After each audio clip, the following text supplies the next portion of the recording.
guys, welcome back to Memo Makes. We got a 2019 Jeep Grand Cherokee. I don't remember the trim line. It's not the top of the line or anything like that. Pretty nice looking SUV. We got a leveling kit, rough country, you know it. We do a lot of their stuff. It's a pretty straightforward installation. I hope you like it. Stick with us until the end. I've got the link in the description rather for the product. Give us some comments, give us some feedback, like, subscribe, all that stuff, and we'll see you at the end.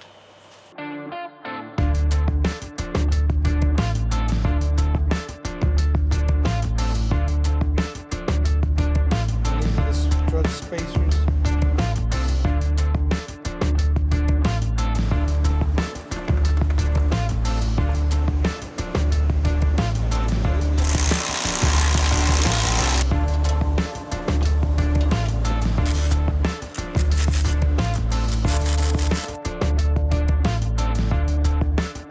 Alright guys, so that's the vehicle there, 2019 Jeep Grand Cherokee. Now you see how it's kind of inclined towards the front there, it's kind of taking a nosedive. Gonna measure it up to see the difference, just gonna level it up.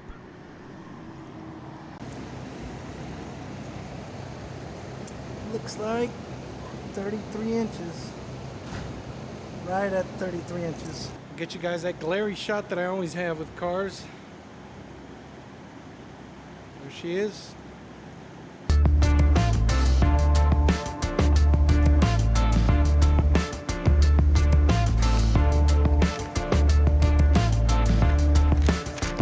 Now we are only going to be using the front.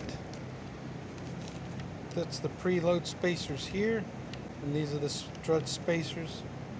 This stuff is for the rear. We're not going to do the rear. We're just going to level it up. Alright guys, we've got it lifted.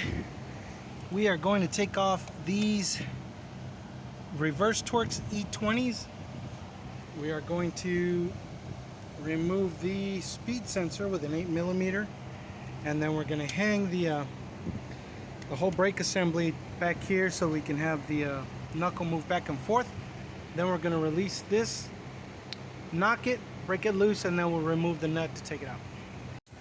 Alright guys, so we freed the knuckle at the top from the ball joint. Now we are going to undo the sway bar link and the bottom of the strut, and then we'll do the top of the strut from here. Alright guys, off camera I took off the bolt and nut. Now we're going to take off the top. And in order to remove the shock here, we had to remove this base that holds the relay. It's just held on by two 10mm nuts. Right there. Right there. It comes up like this. Now there's positive wires here, so you got to be careful. Put the shroud back on so that it doesn't short out. Then we're going to take off the 13s with the impact.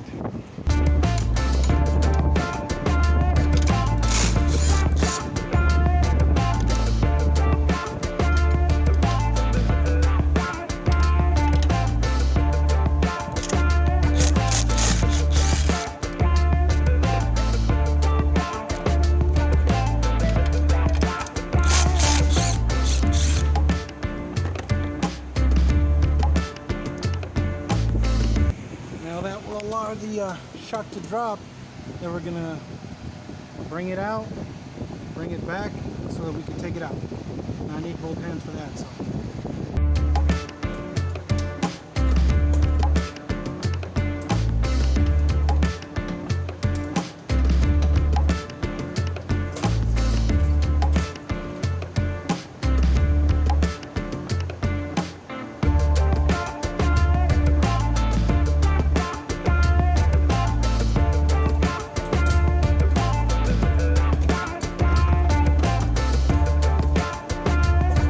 Here we've got the strut assembly on the workbench. We're going to make some marks on it because we're going to have to turn the lower part of it 180 degrees with relation to the top of it, because with the spacer that we're going to put up at the top of this strut assembly, we're going to need to turn it that way. So we're going to take the assembly apart with some spring compressors.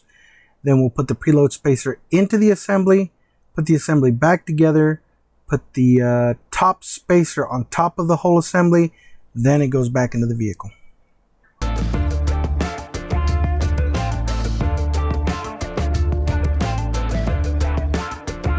Folks, I'm going to go fast through this procedure. A couple of reasons why. One, it's boring because I have to use 3 compressors because of the geometry of this setup. Now, I want to be clear that I don't like using these tools. I've never had a problem using them, and I guess they're perfectly fine. But I just always feel tense and worried when I'm using these. These aren't some kind of tool that you can, I don't know, I just feel like I can't trust while I'm working with it.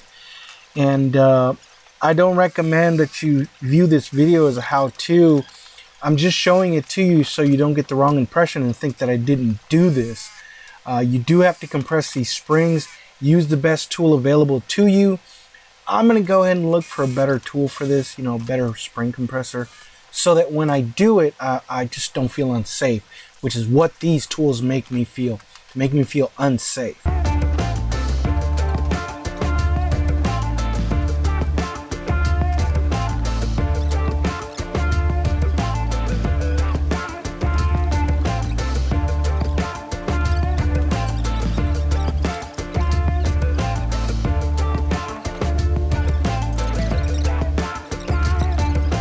I slowed back down so you could see me placing the preload spacer inside the strut assembly. It goes above the rubber cushion that seats the spring inside of the assembly. It is just another spacer. They call it a preload spacer because since it goes on the inside where the spring is at, what it does is it actually also tensions the spring a little bit more, so you get a little bit more of that off-road feeling. I don't like them, but that's the way the suspension is set up to do it. Then you have the other spacer go up on top of the assembly.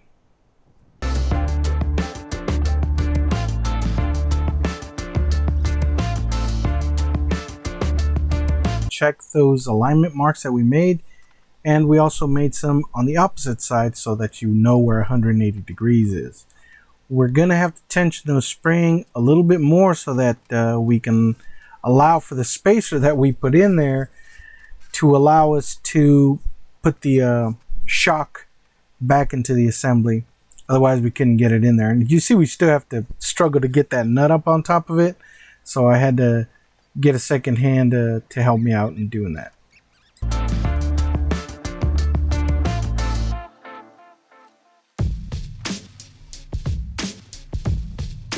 Every once in a while, Chicarcas will come around and ask a technical question that has nothing to do with what I'm doing at the moment. Here, even at 2.5 times the speed, you can see that it takes up way too much of my time. So I kindly ask him to leave.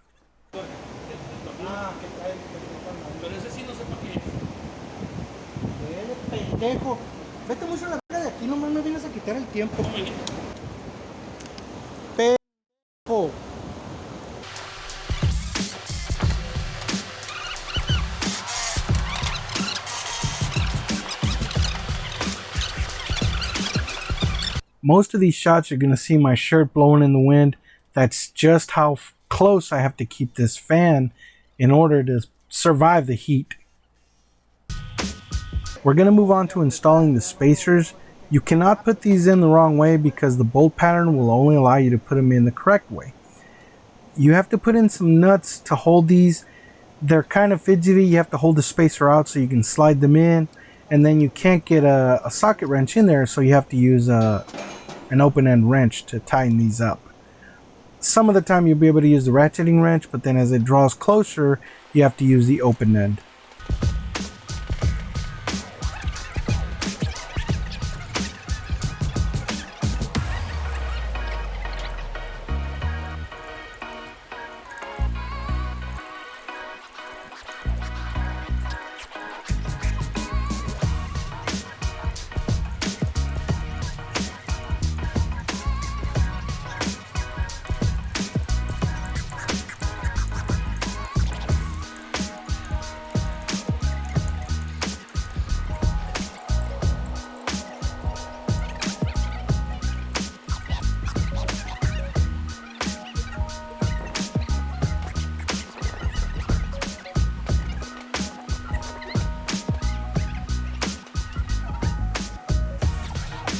On both of these, I forgot to show you when I take off the steering linkage arm. That's it there. This is the driver's side, so we just take off the nut, give it a little whack on the knuckle, and it comes out. Next, we're going to take off the anti-sway bar end link. I think that these are, I don't remember. I want to say 19s. No, they're 18s.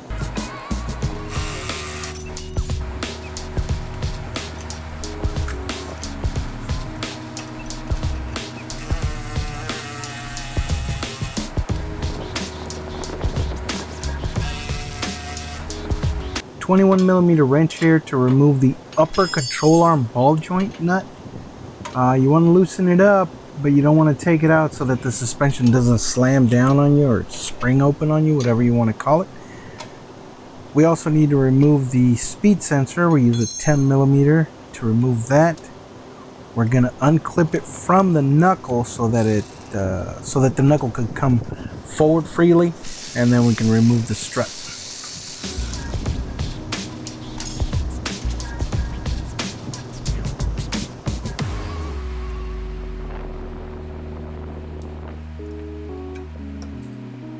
You can never make it out clearly here because of the camera focus, but that is the Reverse Torx E20 socket that's going to help us take off the brake assembly from the knuckle. Of course, always grab your hanger before you take off the brake assembly or the caliper. Trust me, you'll want it.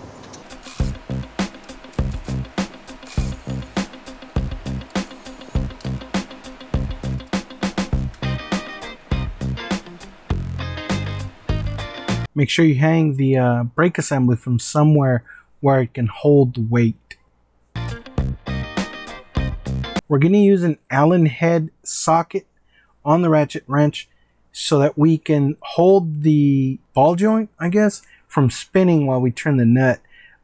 You want to drive it out some, but you don't want to pull it all the way out because the suspension will spring open on you and you'll get hurt. I used a pry bar here to push down on the upper control arm, and you'll see the gap between the knuckle and the nut, and that allows you to see that the spring tension is no longer on the nut but rather on the pry bar.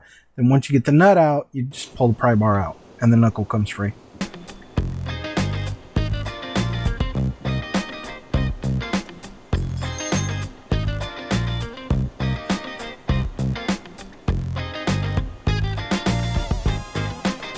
Yeah, the lamp also came free. 3 13mm nuts to remove the strut assembly from the top of the body mount, and the strut will just drop right down, and we can go ahead and pull it out.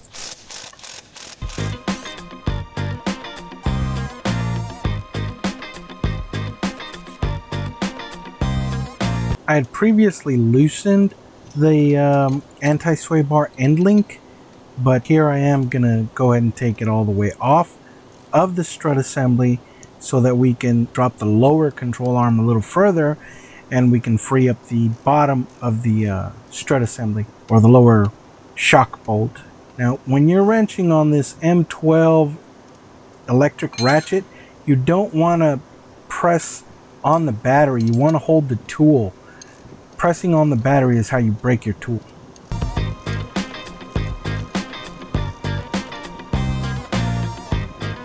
Here you want to put a little bit of pressure on that lower control arm so you can more easily pull out that bolt from the sway bar end link.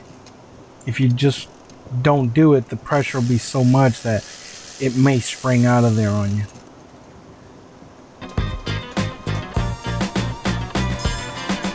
.24mm wrench and socket for the lower bolt.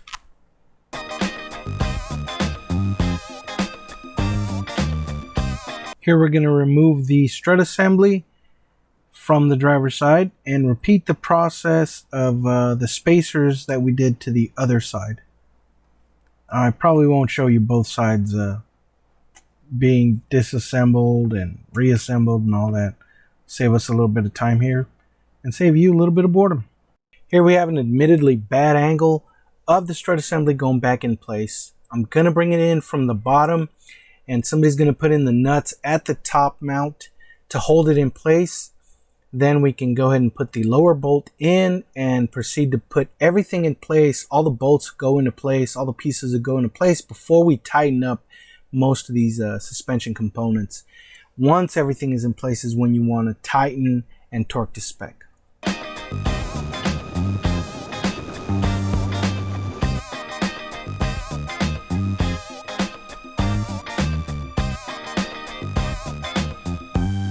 A little persuasion and shoving to get the bolt in, then we'll put the nut on.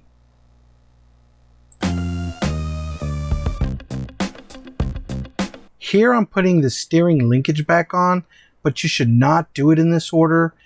What you want to do is once you have the brakes on, once you have the sensor on for the speed, once you've got the knuckle tied up with the upper control arm, once you've got the anti-sway bar on, that's when you should put this back on.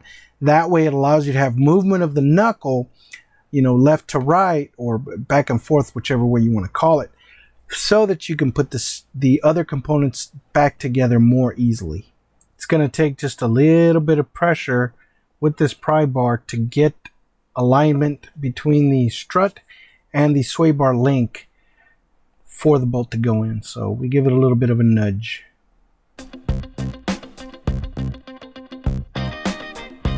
We'll tighten them back up with the wrench and socket. Now we'll retighten the lower nut and bolt for the strut assembly.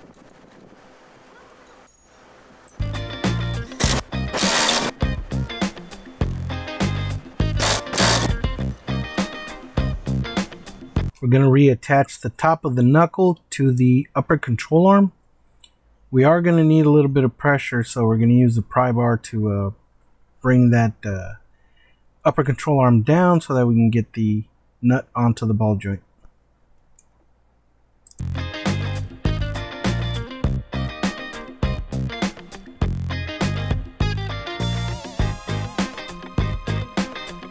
Tighten the nut using the 21mm wrench. Turns out it's going to spin, so we're going to have to use the ratchet to hold the center of the bolt so that we can tighten it.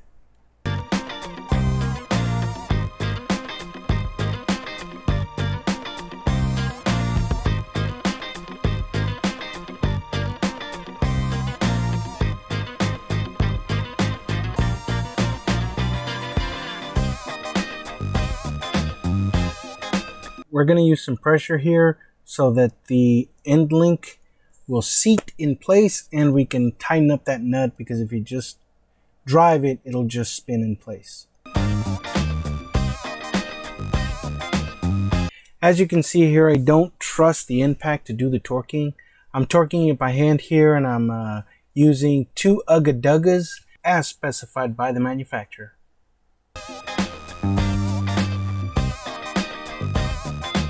Here we're going to put back the brake assembly with those 2 reverse Torx bolts.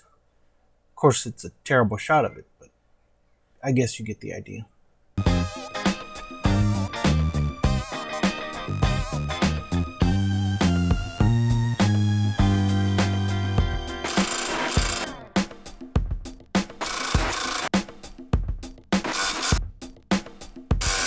Again, we're going to torque by hand. You could just make out that I torque the lower bolt before I move on to the upper bolt. Always torque by hand. You never want to torque with an impact. We'll clip the wire back in its place. Then we'll put the sensor back into the knuckle and tighten it in place using the 10mm bolt. We'll go ahead and skip the part where I put the wheels back on and bring the vehicle back down off the jack stands, and we'll just move on to the finished product.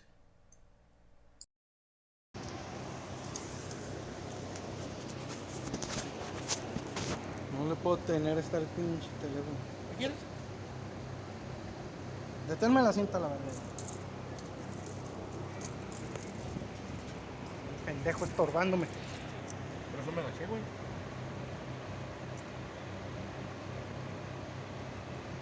36. ¿Cuánto se levantó? Creo que 3.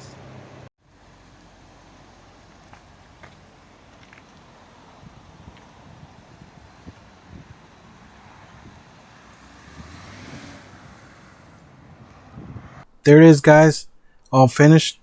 That turns out is exactly the look the customer was looking for, so it all turned out great. That was it, guys. I hope you liked it. Pretty straightforward install. Like I said, links in the description. Check out their products. Check out the webpage. We're not affiliated. Just use a lot of their products. I hope you liked it. Share it with a friend. Comment. Help us grow with your comments, positive or negative. Let me know whether you like the products, the install, whether you like the video style, what improvements could be made. And we'll see you on the next one.